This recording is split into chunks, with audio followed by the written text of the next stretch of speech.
Coming to you from an undisclosed location somewhere in the windswept prairies of Oklahoma, I'm your intrepid host, L.A. Marzulli. This is Acceleration Radio, right here on KGRA and on my YouTube channel, L.A. Marzulli.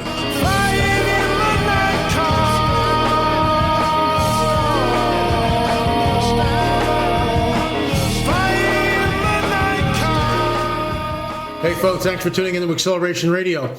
I just got back from the UFO MegaCon. Actually, the conference is still going on as I'm recording this, but I did a couple of interviews with several people. One of them, of course, is this gentleman here, Thomas W. Conwell, and I think you'll find the interview interesting. I know that he piqued my interest. What this man has done is he's charted on a map of the United States these sightings, this cluster of sightings of UFOs, and he spent a lot of time in databases, like combing over the data and trying to figure out are there any patterns here. So that will come up at the very shortly. But I want to talk about something because UFOs are real, burgeoning, and not going away. This clip is from Jaime Maussan, and what's interesting is you can see it'll come back up in a second here. This is not a CGI or a hoax. This is the real deal. And Jaime was gracious enough to let me actually use this clip in our film, in their own words, UFOs are real. Look, when I was there at the UFO MegaCon, there were a lot of different people with different paradigms. One gentleman was talking about and pointing to the validity of Edgar Cayce as someone we could trust. I didn't argue with people there. I just presented about an hour and 20 minutes worth of my material and showed them a different paradigm, a different way of looking at the phenomenon. And of course, I quoted Jacques Vallée and J. Allen Hynek, who believe that it is not a extraterrestrial phenomenon, but it is in fact an interdimensional phenomenon, which of course is ongoing. And that's the paradigm that I hold to. Nevertheless, you can see right here, that's a craft. Something is going on here. This is not delusion. These are nuts and bolts crafts, in my opinion. What happened at Roswell was real. It certainly was not a weather balloon. And in my interview with Dr. Jesse Marcel Jr., he never wavered from his story. And I just briefly, his father awakened him and his mother in the wee hours of the morning. His father is Jesse Marcel Sr. And Marcel Sr. came in with a box full of wreckage, basically, from Mac Brazil's farm out in Roswell, New Mexico. And he said, what you're looking at, you may never see again. It's from another world. And he laid these pieces of wreckage on the dining room table. They've never wavered from their story. Both Marcels have passed away, Jesse Marcel Jr. just a few years ago. But I got to interview him. And he told me without wincing, and I'm a student of body language, and it was just like, one-on-one, and I could tell that what he was talking about, he believed 100%. In other words, he wasn't fabricating something, and he stuck with this story for decades, as did his father. His father was an intelligence officer at the 509 bombing group outside Roswell, New Mexico. And to think that his father would not be able to recognize a weather balloon or mistake a weather balloon for a crashed UFO is just an insult to the man's intelligence. And Jesse Marcel Jr. basically states so. So all this is going somewhere. And what I find interesting here is the fact that the people at these conferences have a different viewpoint than I do. And as I was mentioned earlier, this one gentleman was pointing to Edgar Cayce as someone who's legitimate.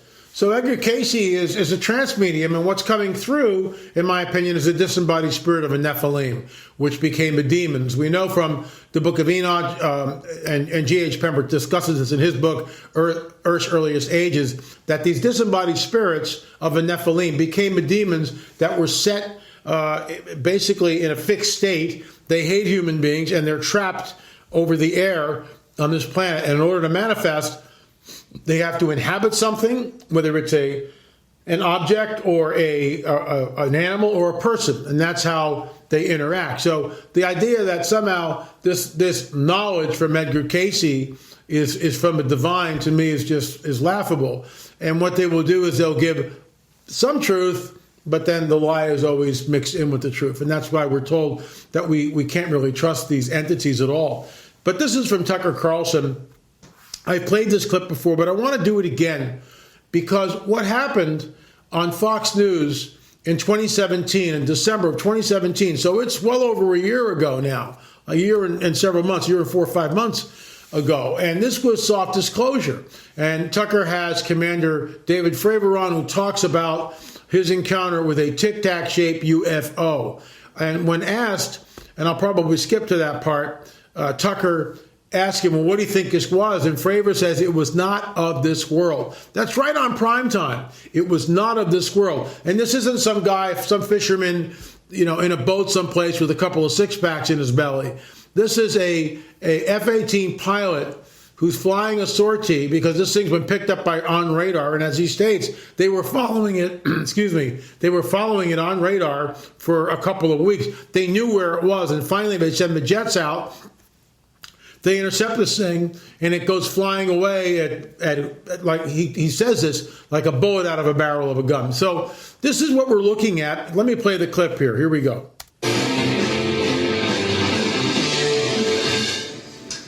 UFOs have been the stuff of conspiracy theorists for decades, often mocked for talking about it, but maybe they shouldn't be mocked. Commander David Fravor spent 18 years as a naval aviator, a pilot. What's interesting here is Tucker is discussing this and introducing his guest, David Fravor. What we see on the other side of the screen is the actual footage of a UFO. Let's continue. He had an unforgettable encounter with an aircraft he said was defying the laws of physics. Former Commander Fravor joins us tonight. Thanks a lot for coming on tonight. Tell us what you saw.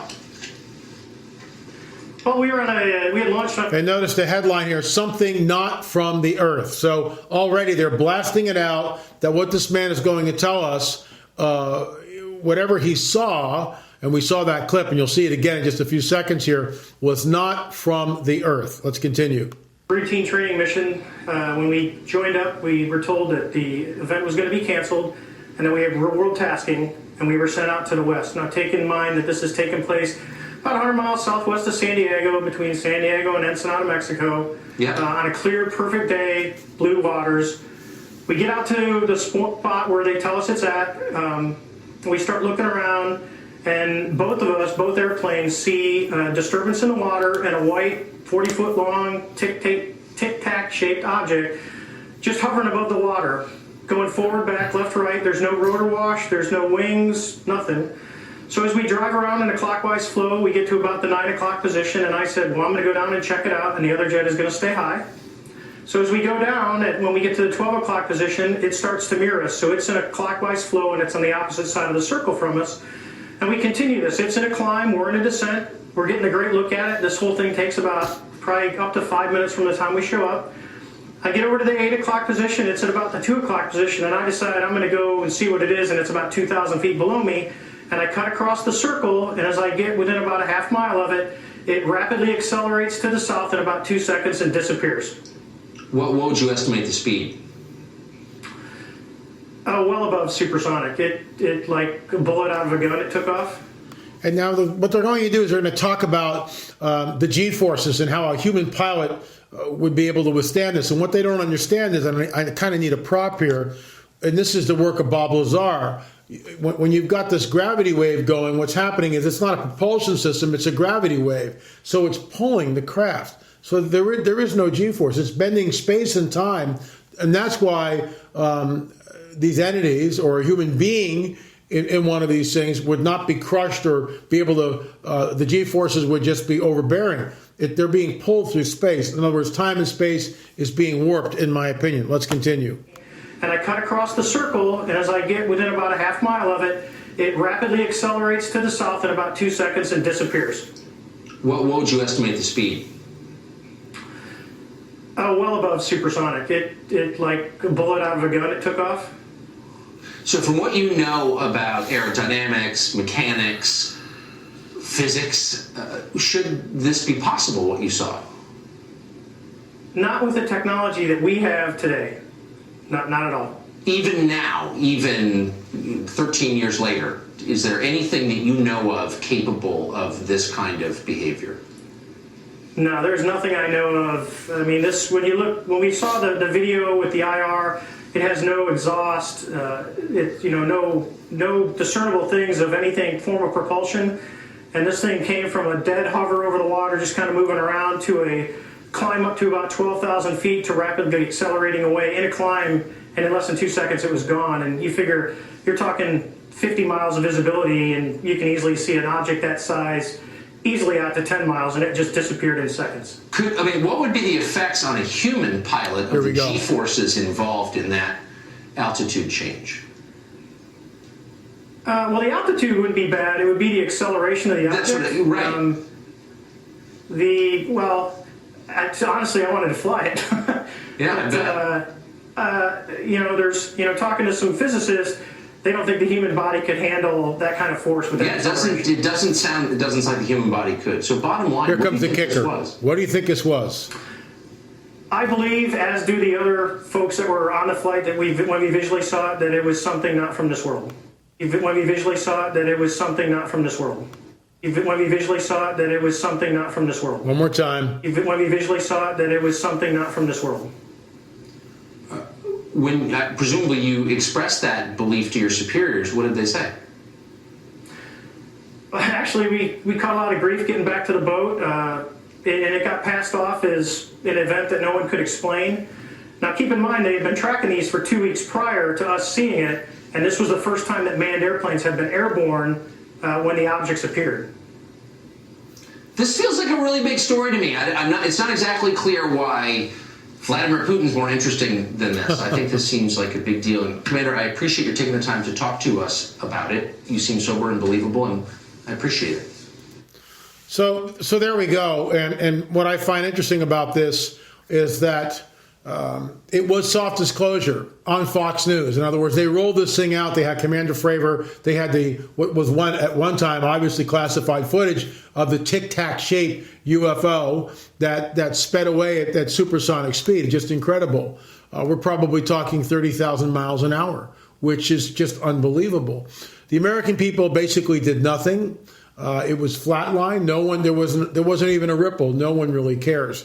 So I find all this absolutely incredible when you think about it, that this was laid out on Tucker Carlson.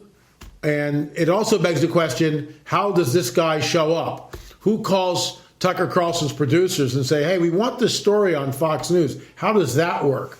So I find it really interesting. And of course, that was soft disclosure. And where's it going to go from here? I don't know. But I think you'll find this interview, Going Interstellar. This is one of his books. Tom Comehill has written several books, but I think you'll find the interview I did with him absolutely incredible. And we'll get to that right after the break. And remember, folks, we are sponsored by Jingos. We don't monetize on YouTube because we're always censored. So the moment we try to monetize on YouTube, we get not suitable for some advertisers. So we don't do that anymore. We just have a sponsor. It's Jingos, www.buyjingos.com. Buyjingos.com. This stuff really does work. And here's another testimony. Oh, here's a testimony from us. We were gone for a couple of days at the UFO MegaCon conference. We came back. The little dog Scooter had an accident in one of the rooms, and we immediately cleaned it up, got the Jingos out, and sprayed it. You could smell that pungent aroma, as it were. The Jingos took the bad smell right out of it. The stain was gone. This stuff really does work. Just wanted to say that this is the best product. Amen to that, folks. I used something similar years ago because of my cat spraying that was much more expensive. It works on cat spray. It really does. You just follow the instructions. You've got to follow the instructions. You want warm water. You want to spray it, let it sit, and then lightly tap with a damp cloth that also has warm water on it. Okay. Heard about Jingos on Elio Marzulli's YouTube channel. Thought I would give it a try. It is awesome. First used it because my dog, because of this person's dog, and then needed it because of my autistic grandson with potty training. This product does exactly what it says it can do. Thank you, Sherry. Folks, www.buyjingles.com, www.buyjingles.com. This stuff really works. Keep it right here, and we'll see you on the other side of the break.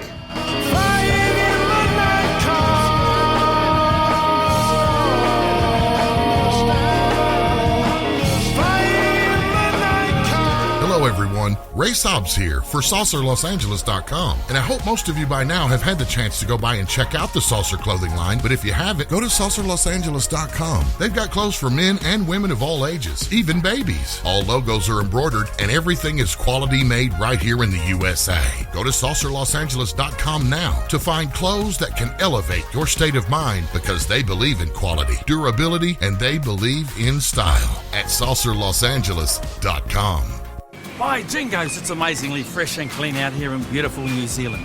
G'day America, I'm Tabi, and I want to tell you about my new ultimate stain and odour remover, Jingos. My Jingos gunk gobblers will tackle stubborn organic stains and eliminate nasty stinking odours at the same time. Jingos effectively removes those little accidents like wine, coffee, dirt, blood, grass, even pet stains, and odours like fish, garlic, even skunk. Jingos is environmentally friendly, safe for use on fabrics, carpet, upholstery, and it works great as a laundry pre-soak on the worst pet or people accidents. Come on, America, what are you waiting for? Just go online and order your Jingos for $12.95 and get a 4-ounce travel pack free. Crikey, pay $19.95 and I'll double your order. That's 2 large Jingos and 2 travel packs for just $19.95. Blasted seagulls, where's my Jingos? UFO TV All Access presents an original film, The Cosmic Matrix, Science, SETI, and UFOs. The movie that delivers real disclosure. Case closed. UFO TV All Access is available on UFOTV.com, Roku, Apple TV, Fire TV, Comcast, and download the UFO TV app from iTunes and Google Play. Alien disclosure has happened. Now stay informed. Go to UFOTV.com and subscribe now and see the new movie, The Cosmic Matrix. See the movie and join the revolution. Nancy Vernon here with Ozark Mountain Publishing, coming to you from the Ozark Mountains of Northwest Arkansas. We are a publisher of New Age, metaphysical, spiritual, nonfiction books, as well as digital downloads, DVDs, and audiobooks. This is also the home of all of Dolores Cannon's titles. The company was founded in 1992 and has been bringing to you a varied selection of titles covering many different subjects. This year, we have added a new imprint to our company, Big Sandy Press, that will be publishing titles from the genres of historical fiction and nonfiction, paranormal fiction, and more. So be sure to visit our website, ozarkmt.com, and explore all the new and exciting authors and titles coming your way. For more information about Ozark Mountain Publishing or their events, call 800-935-0045. That's 800-935-0045, or visit their website at ozarkmt.com. That's ozarkmt.com. You listen to us, and we listen to you. And so does the CIA. KGRARadio.com.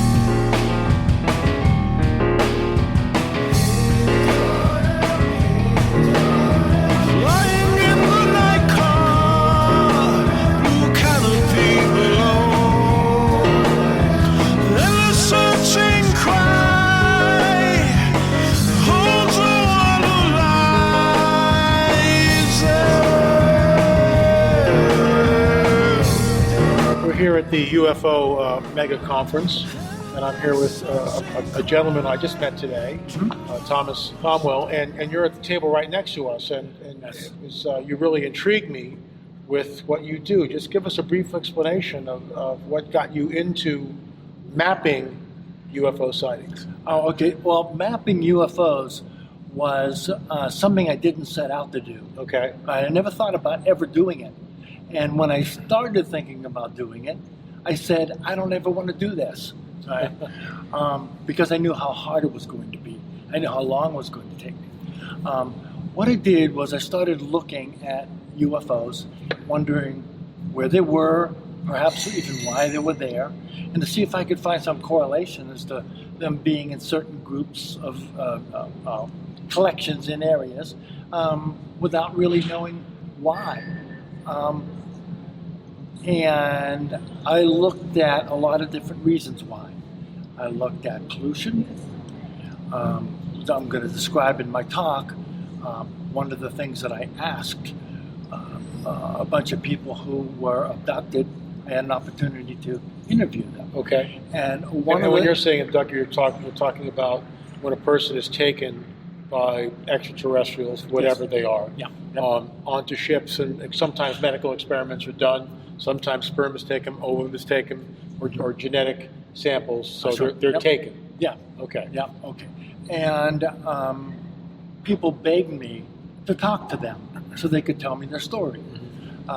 Maybe they felt they weren't believed before. I don't know what the deal was. Okay. So I wondered how I was going to go about asking the questions that I needed to ask. I thought the only way that I could do this is to create a question that I was going to ask everybody the same way at the same time during the interview. And my question was, did the people that took you give you a message to bring back? Oh, okay. All right? It's something that always fascinated me. I was always curious about it. So, by the way, that was the first question that I asked them. I didn't ask it after 45 minutes of talking. I didn't want to tell them where I was going with anything, but I wanted to be just completely off the cuff. And I asked that question, and from about a third of the people, I got a response. The other third answered me truthfully. No I message. didn't get a message. Okay. Okay. All right. Well, it's actually 2/3 that said no message. The other third gave me one answer. Only one answer. Not 6 answers, only one. And that was, take care of your planet. That intrigued me. The very first things that I did while I was a ufologist was do those interviews. I didn't even start looking at where the collections of things were or whatever. Right? Then I got turned on to a UFO database from the National UFO Reporting Sure. Center. Sure. All that data is just right there for the asking. It's all there. That's Euphoric, right? Yeah, Yeah, new okay. fork. Yeah, and the stuff is just right there for the asking. You just take the data and And run with it. you can do with it whatever you want. All right. So I first, with the East Coast, which was my first foray into the database world, I looked at the East Coast only in what kinds of things were being seen, when, and whether there was some historical change from early to most recent. Okay. Right? I was curious. All right. Sure. And for the viewers and listeners, how far back did the database actually go? It goes, well, depending on the state. Sometimes you get a report from the 40s. Okay. Sometimes the late 30s, and that's all that you'll see. Okay. All right. Maybe there'll be a couple in the 50s. Because a no few one more was in the really 60s. tracking this stuff in the 20s or, Yeah. even in the late 19th century, no one was tracking it. And no one was putting information in this database Right. until 2000. Okay. So where did this other stuff come from? It came from remembering things that Grandma told me, All or right. something that they saw. Okay. And they're an older And person. then finally it Yeah. sort of spills out. Yeah. All right. So I had all this information, all these sightings from various places, and then I had to break them up so that things were comparable. So I couldn't get 4 sightings from the 50s and 60s and compare them to 3,000 sightings from 2010. That wouldn't work, right? So the only thing I could do was compare the same amounts. So I would have to go from the 40s, probably, and in most cases, up to maybe 2002, Okay. 2003, to get the same amount of sightings so I could compare them, okay?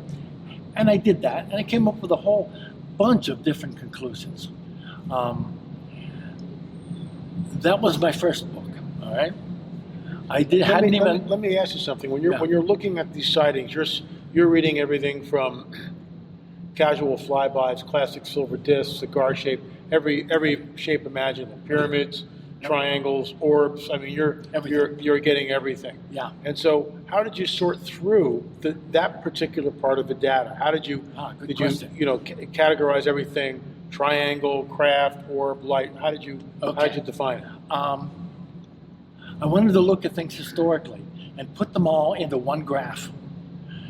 When you look at a database and start looking at the kinds of things that are seen in the air, you'll find about 45 or 50 different things. Well, how are you going to put 50 different things that have changed over 50 years on one graph? You can't, Sure. right? So what I did was I combined them into 7 different types. These particular types, then I could compare from then on. Okay. But I had to be careful. I couldn't just compare them and change all the types on the database and walk away from it. I had to watch that there wasn't a spike in one particular type, right? So this was a tightrope act, okay? When I changed the data, I had to make sure that the other data that it was changed from was right next to it, and that when I got a spike in anything, I went back and looked at the type of things seen, and I wanted to make sure that maybe cigars didn't go through the roof, and I just didn't look at it. Okay. All right. So that's how I. So you were handled very that. methodical in your research. Yeah. That's how I. Very handled it. careful. Yeah. I got the first book out. I was happy, but I knew I was leaving something on the table that I didn't really want to face. So in my usual route, I was awakened at 3 a.m. That happens a lot. And Wait a second, something's weird. Hold on. 3 a.m. Why are we not recording? That's so weird. Might be the battery's out. Yeah, I think. Okay, my battery's out. My bad. But it's still recording, so we're good. So let me just do a 3, 2, 1, and we'll come back in at 3 o'clock in the morning. 3, 2, 1, 3 o'clock in the morning. Okay. And I knew that something had to be looked at. And the only thing that I could dare to do was say, I have to make a map. I have to get this great big U.S. map and put it on some sort of foam board and put pins in the map so I could see what was happening where. Even though I was still going to do the same kind of historical data and the same kind of a study exactly, and I continued that through all books. I started doing a map, starting with volume 2, which was the center of the U.S. So I did all that and finished my second book, and I was pretty happy. But Let me stop you ahead. there and ask you a couple of things here. Yeah. So you're plotting and putting pins on map, and I know you've got a copy of that down there, and we'll show the viewers here in a second what that looks like. But did you find any correlation between the sightings and, let's say, ancient sites in America? I'm not sure whether you're familiar with, let's say, the Great Circle Mound in Ohio, or some of these ancient sites like Cahokia in St. Louis, the Spiro Mound in Oklahoma, the Etowah Mounds down in Georgia. I mean, there's all these different mound complexes. Yes.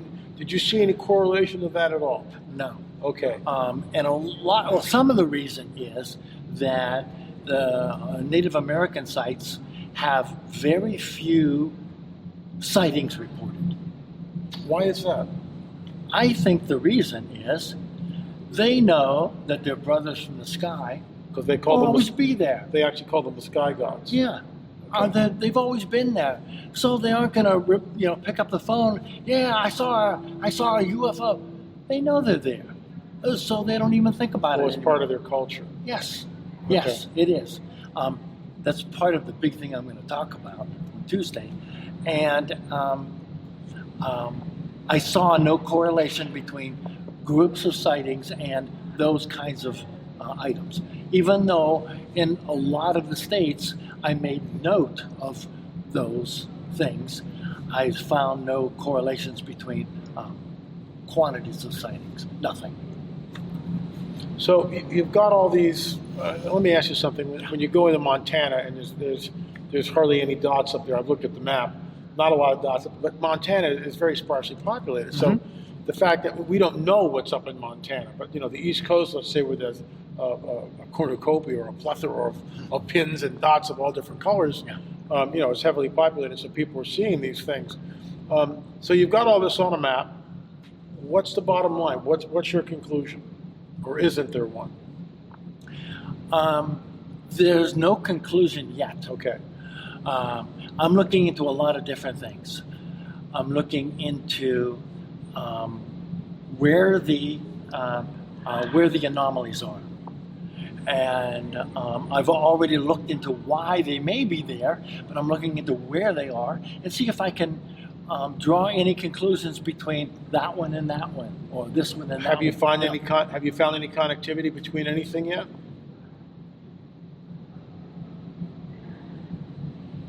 No. Okay, that's No. a fair answer. Yeah. Honest.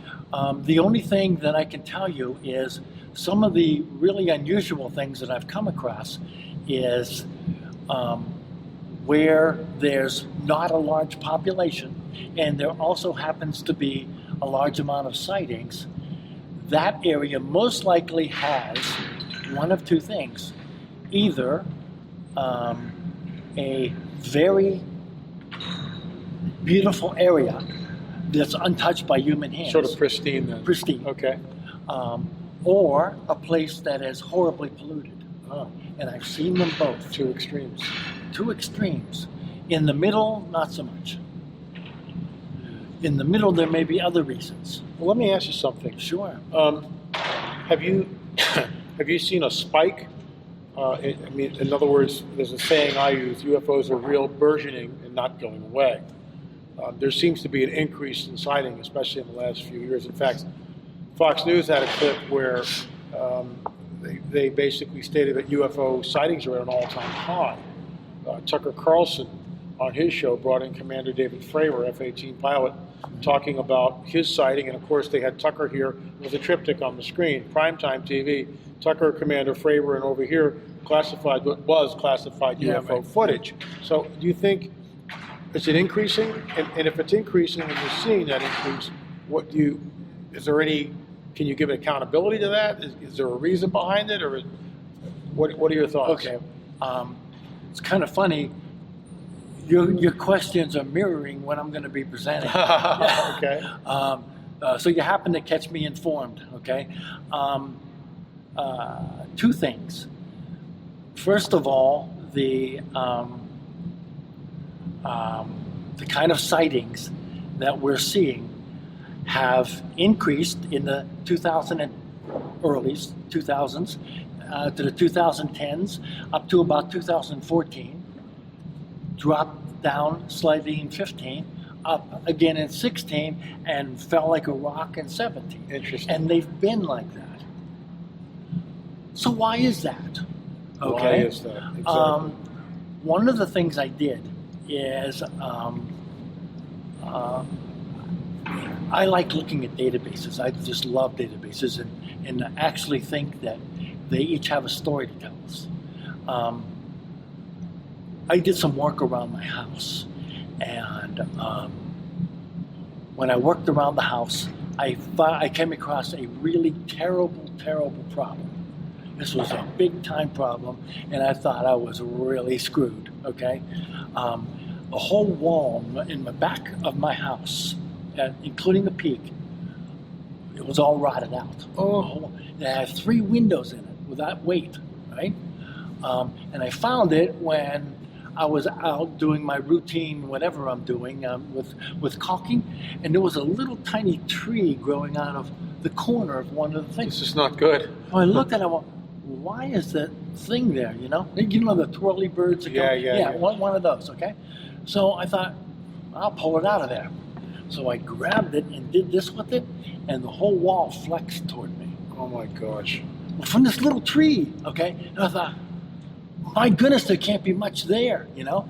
So I went and told my wife, and from there I went and grabbed the hammer and banged out the wall board on the inside of the thing and found out that it was totally rotted out. Wow. Completely. It was just nothing left. And after taking out the siding and whatever else, I found it was that way all the way down to the cement. So I had to repair everything from the bottom all the way up. Good job. I told you that so I could tell you this. Right. When I did that work, I put my time into a little database. 4 hours, 2 hours, 6 hours, 8 hours, 12 hours, 14 hours, 12 hours, 8 hours, 6. I did that over a period of 2 weeks. It took me to fix the problem. Okay. I just put that aside. I just stored it. I don't know why I did it. I just did. Then I was talking to a good friend of mine who does UFO numbers, and she does this with all of the databases that she was able to combine. And I said to her, "Can you give me the numbers for all the UFO sightings since 2001?" And she had those numbers like right there. With all 3 databases, combined all the numbers. Wow. This is really amazing, okay? Her name's Cheryl Costa. Okay. She gave me all those numbers. So what I had was a database that went across and went up, peaked, and dropped off. I looked at that thing and I thought, that's exactly what the other database was. This looks familiar, right? Yeah. Right. So I pulled that one up and put that in a map, and it was almost identical. So I thought, maybe what the UFOs are doing is they had a project scanning a Particular area, population, yeah. whatever. Right. Okay. But they went across the whole country and did all this. Right. Okay. And then they were finished. And then they were finished, and the thing dropped off. 2017 dropped off. That's what it looked like to me. Now, is it true? Don't know. Ellie, I don't know. Conjecture, but it's good conjecture. Yeah. Because it was so identical to the other curve, I had no choice but to consider it. Let me ask you something. Yeah. Have you found any correlation between UFO sightings and the electrical grid over the country and waterways? Are there more near the high tension wires and also lakes or no, rivers? there's lakes by a mile. Okay, although there's always reports of ships hanging out over top of the really high powered lines. Right. That's what I'm talking about. High tension wires. That happens very frequently. Why do you think that is? Do you have any conclusion with that? Yeah, I'm pretty sure that it all has to do with EMF, electromagnetic fields, which are created when electricity flows through a wire. It creates a field around the wire. That field goes out quite a distance. The ship comes in and has, let's say, a coil within its own structure. Mm-hmm. This coil going through an electromagnetic field creates EMF in the opposite direction. So they get power from this. That's what I thought, right. Okay. And other researchers have said the same thing, posited the same idea. Yeah. Now, water, that's a whole different issue. The very first map that I did that sort of led me to believe I really have to do more maps was only New York State. And what I noticed around New York State is Manhattan and Long Island. There was so many pins that I just couldn't do anything with it. I mean, it was just ridiculous. All right. So I said, okay, big population, I expect that. But then I saw almost the same thing with Buffalo, Rochester, and Syracuse. Different population. So what are we looking at? Way different. Right. Okay. So what we're looking at, at that point, I still wasn't sure. I had a hunch it had to do with the lakes, Great Lakes, but I wasn't certain. So I went, this is what killed me and made me slow down in my research to a drastic level. I had no alternative but to find out what people were saying about their sightings. So I had to read every one of them. Okay, well, we were back to the point that I had to find out what people were saying about what they were seeing out over the lakes, especially. That's the only way that I could determine what was going on with Buffalo, Rochester, and Syracuse. So I started reading the reports, and for the National UFO Reporting Center. Okay. At that point in time, there were over 70,000 in the United States. And I knew I was going to have no alternative but to read them all.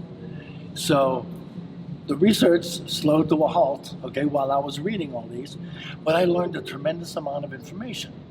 I learned that in many, many instances, the ships that were seen over the lakes that were either rising from the lakes or falling into the lakes were typically fireballs. Balls of fire that go through the air very slowly. I was almost certain that this was the cause of that spike there. Then, And when you say fireballs, do you think it's a natural occurrence like St. Elmo's fire, ball lightning, or is this something else? no, this has got to be something else. Okay. I saw some of these. How big are they? How large are they? Okay, at an arm's length, holding my arm out, Right. they were approximately the size of my thumbnail when I was looking at them. Okay. And I also suspected they were within a mile. Let me ask you this. This is complete conjecture, hypothetical situation. Mm-hmm.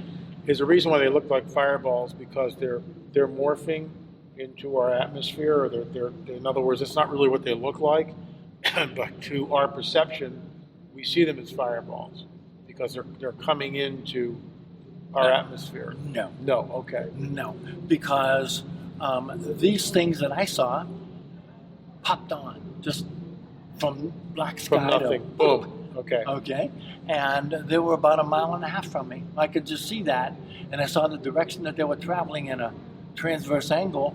They were going down the Hudson River from my viewpoint. And how many were there? 9. 9. 9. Were they in formation? They came through in a formation, 2 each. Okay. 2, 2, 1, 2, 2, or something Interesting. Okay. like that. It was very unusual. So Okay, under Yeah. intelligent control, obviously. had to been some sort Yeah, of control. sure. Now, could they have been some high-tech drone?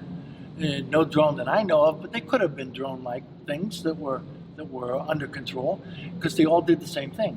They popped on a certain area of the sky. They went a certain distance in the sky from my viewpoint.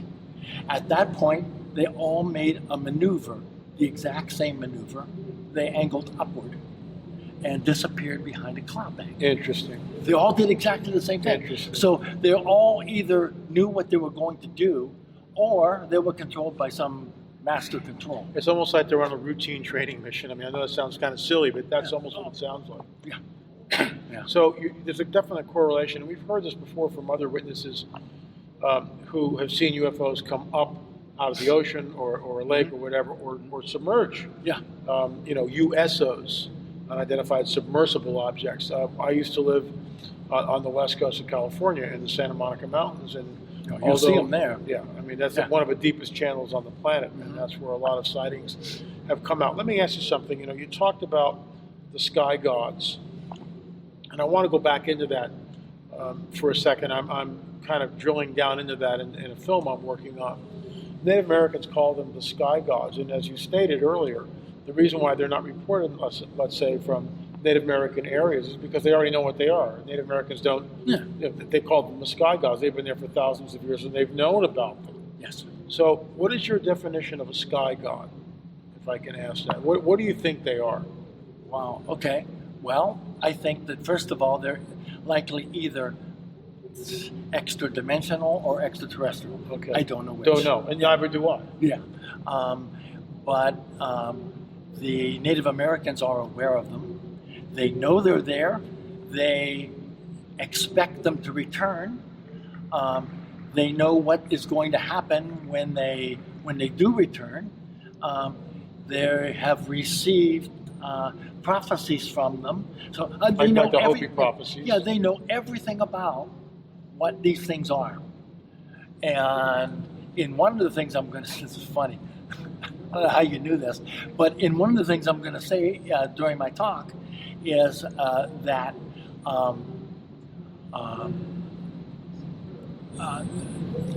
if we could look at the whole sighting regimen in the United States, Well, first of all, I try to tell people, don't look at individual sightings.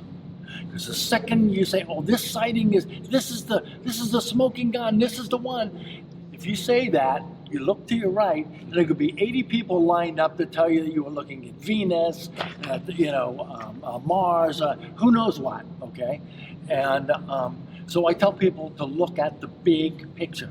Okay, that's the first thing. The second thing is that I want people to trust what our Native American elders have in their mind and what they can tell us. It's what's in the oral tradition that goes back thousands of years. Because in between looking at the big picture and understanding what the Native American elders are telling us, this is full disclosure right there. I mean, this is everything you will ever want. All right? And this doesn't even include what the religions are holding back or the federal governments, It doesn't even include that. You'll have full disclosure with just that. So just stop talking about the government and go sit down with the Native Americans and ask them, what do you think? And they will tell you exactly what they are doing. Well, yeah, provided they feel comfortable talking to you. Exactly, sure. One of the things that happened to me while I was writing my second book is I came across a Native American prophecy called the Seven Fires Prophecy. Now, this relates to the Algonquin speaking, but the names of the tribe were the Chippewa and Ojibwe. Okay. And they moved from where the Algonquin were settled, which was along the east coast, north of Maine, okay? And they moved down the St. Lawrence Seaway across the top end of the Great Lakes and settled in Upper Peninsula, Michigan and Wisconsin and Minnesota. And that's where they settled, okay? One of my friends happened to be on Facebook, okay? And she posted a picture of herself at a Native American get-together. I had no idea that she was even Native American, but she showed a picture of herself in Native American garb, and it happened to be she was Chippewa. Well, wait a minute. So I sent her a message on Facebook and asked her if she wants to talk with me. Mm-hmm. And she did. She talked with me at great length, but I asked her specific questions about the Seven Fires Prophecy, what the end of the Seven Fires Prophecy happens to be coming up, and asked her if any of the elders described to her what was going to happen. And she gave me a tremendous amount of information, and it almost blew my mind because she knew all about it. She knew all about the seventh fire that's about to happen for whatever reason. She thought that it was perhaps a global warming from the fact that the white people weren't heeding the laws of the Native Americans and were choosing technology over the spiritual. Okay. So she said that she was told that if they, as Chippewa, would follow the laws laid down by their elders, that they would be taken off the planet prior to a nation worldwide reset, and then return to the earth afterward, safe. It blew my mind. Yeah.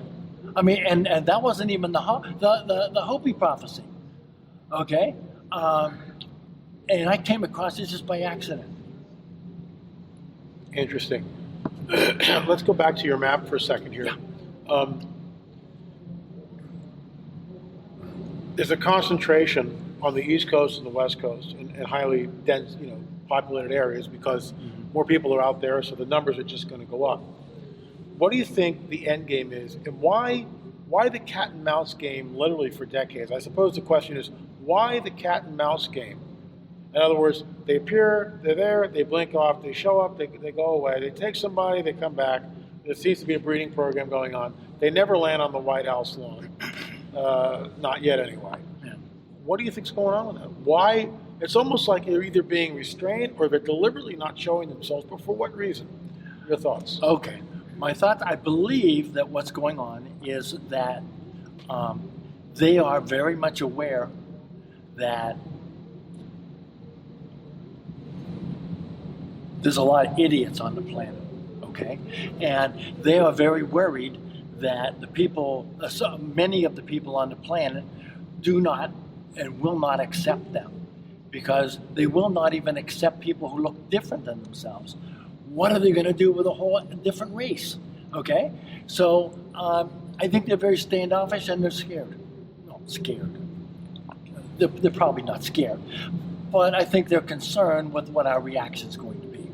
So what they're doing is they are doing a cat and mouse on purpose and trying to get the numbers of the people who believe in having seen a UFO and know they're on the Earth from 50% onwards up toward 90%. The data shows, and this is a quote from Chris Putman in one of our Watchers series that we did, but Chris Putman stated on the record that more people believe in the UK, more people believe in the reality of ET than they do God, which is, that's what the data is showing. That's not just some, figures just pulled out of a hat or something. Mm-hmm. So maybe that's what's going on, the fact that more and more people are looking towards panspermia, the idea that we were seeded here by extraterrestrials, or that we've been visited for thousands of years, like Giorgio Tsoukalos and the boys on Ancient Aliens promulgate every Friday, religiously, by the way. Something is going on. We all know that. Many of us have different paradigms, different ways of expressing this or processing the data. But what I like about your map is this is just raw data. So let's hold that up in front of the camera here, and I'll take one and you can take the other. We'll hold up the four corners here, and this is his work, and it's painstaking, and it's very exact, and it shows us in a nutshell that UFOs are real, burgeoning, and not going away. Your thoughts? That's pretty much it. That's why I did the map, even though I didn't want to do the map, and would never consider another project like this again. I don't blame you. Yeah, but there are some things that I'm going to do. Okay. And those are circle the areas where there are more sightings than population. In other words, the anomalies. Okay. Wow, okay. I have that already set up in my talk, and I'm going to try to draw correlations between areas there. Also, take that out of a map and just put it on a blank piece of paper and look at it. What's this tell me? What does this pattern show? I know the pattern shows something. I just don't know what yet. Yeah. Thank you so much for coming on the record. This really was fun. appreciate it. Thank you so much. Thank you. Really appreciate it. We're about to release Mathematical Mysteries of the Mound Builders. It's actually at the Duplicator's office. We'll have it in a couple of weeks. More about this in the coming days. I will be at Hear the Watchman Conference. We leave tomorrow to Dallas, the Hear the Watchman Conference, and I will be talking about the Mound Builders, not only the Mathematical Mysteries of the Mound Builders, but the first episode in this series, which is ongoing, by the way, On the Trail of a Nephilim. The first in the series is Mysterious Mound Builders. I think you'll find the information absolutely startling, and it's all from a biblical worldview, a biblical paradigm. So www.lamarzulli.net, lamarzulli.net, and we'll have that up in a couple of days and you'll be able to procure it. Thanks for watching Acceleration Radio. Remember, I'll see you on the air or in the air.